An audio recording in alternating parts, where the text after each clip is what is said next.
বলছিলাম না যে আমাদের ছোট নদী চলে বাঁকে বাঁকে, বৈশাখ মাসে তার হাঁটু জল থাকে দেখুন। পানি খুবই কম, তবে অনেক ফ্রেশ পরিষ্কার পানিগুলা। ইয়েস, বর্তমানে চলতেছে বসন্তকাল। আর আমি আজকে একটা রাস্তায় চলে আসলাম, যেটা আমাদের খুবই জনপ্রিয় রাস্তা, সবাই চিনি আমরা। তো এই রাস্তাটা কোথাকার, কোন জায়গার, সবাই কমেন্টে বলে দেন।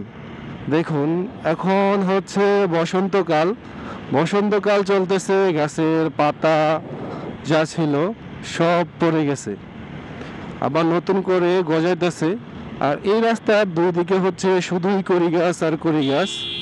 সেই কড়ি গাছগুলোতে নতুন পাতা গজাইতেছে, দেখে খুব ভালো লাগতেছে।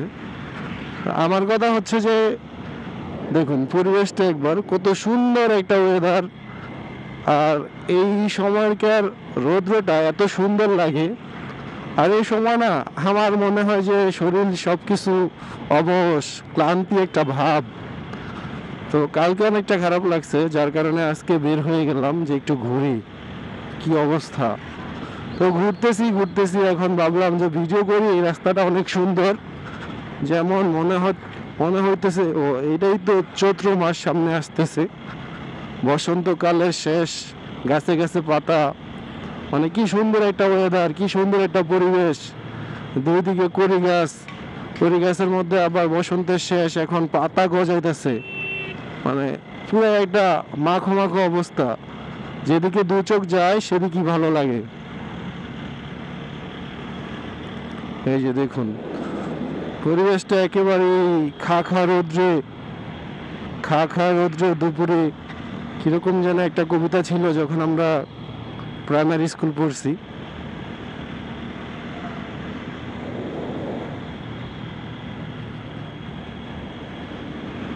ওই যে আমাদের ছোট নদী চলে বাঁকে বাঁকে, বৈশাখ মাসে তার হাঁটু জল থাকে।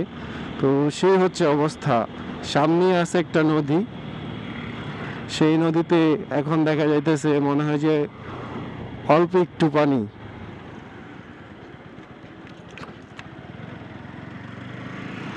পরিবেশটা আপনাদের কাছে কিরকম লাগলো?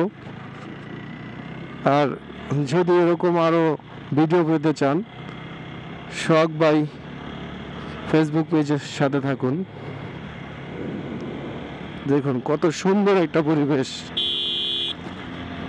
মানে এখন তো গাছে কোনো পাতা নেই, যখন গাছ পাতা গজাবে আরো সুন্দর লাগবে পরিবেশটা।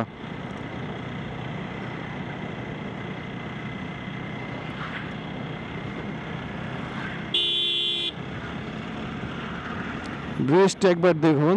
এই যে আমি বলছিলাম না যে আমাদের ছোট নদী চলে বাঁকে বাঁকে, বৈশাখ মাসে তার হাঁটু জল থাকে দেখুন। পানি খুবই কম, তবে অনেক ফ্রেশ পরিষ্কার পানিগুলা। এখানকার পরিবেশটা অনেক সুন্দর। এই জায়গাটা কে কে চিনেন কমেন্টে বলে যান, আমি নামটা বলতেছি না।